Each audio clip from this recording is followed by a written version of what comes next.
Hi, my name is Charles from IHMG Creations. Thank you so much for purchasing this resource.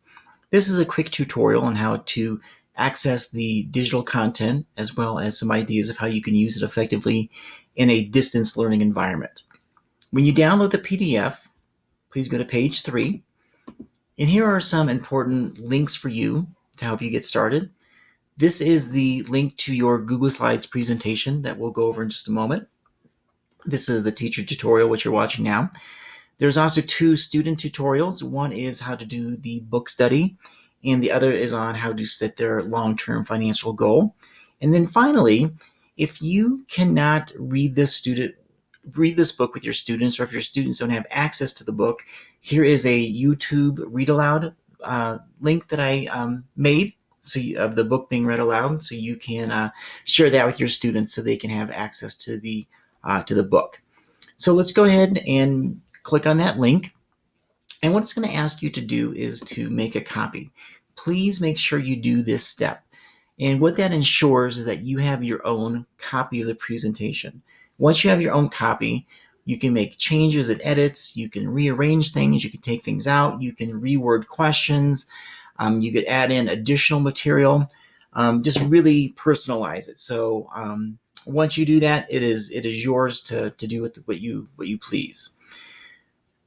Here are those links again on the third slide. And then there are 3 major parts to this. The first part is a book study.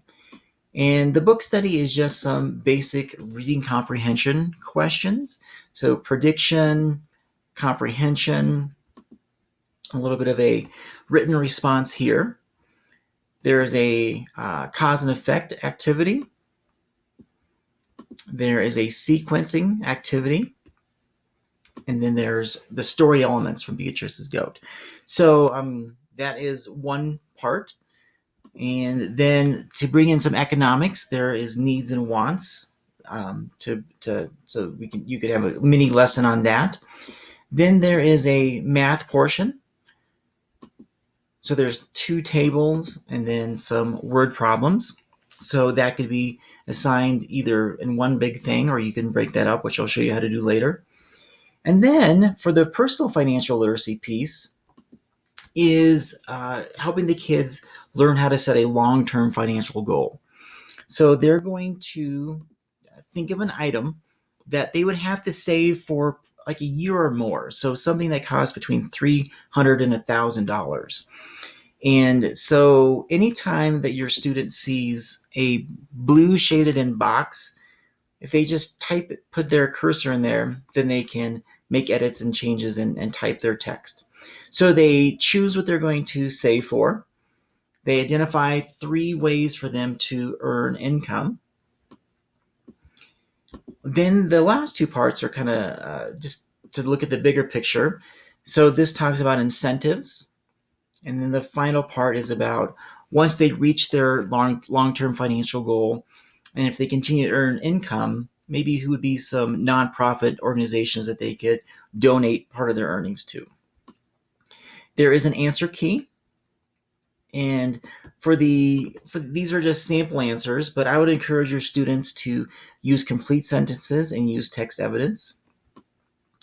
And then I also included a place for you to make your own long-term financial goal. And this would be cool because it would give your students a glimpse into who you are outside of the classroom. So I encourage you to make your own long-term financial goal and share that with your students. What I'm going to demonstrate to you now is how to isolate a portion of this presentation into a smaller chunk if you wanted to assign it in portions. So let's take a look at just the book study. So to do that, you highlight each of the slides that you wanted to include. So I'm not going to go all the way down just to the story elements. Then you click File, Make a Copy, Selected Slides. And you can call that BG Book Study. And When you hit OK, it's going to isolate just those slides that you had selected. And then you could easily assign it through Google Classroom or another method. If you're not using Google Classroom, I would highly recommend trying it out. If you need help getting started, let me know and I can help you walk through that. So then this would be great for if you're doing a small group online reading lesson. You can work through this with the kids or share it as an independent activity. If you have any questions or comments about this resource, if you have any ideas on how to make it better, please contact me at ihmgcreations@gmail.com. If you have any other needs for your distance learning classroom that I could help out with, please let me know, and I'll see if I can have something created or create something for you. Have a great rest of your school year. Good luck, and I hope you enjoy this resource. Thank you.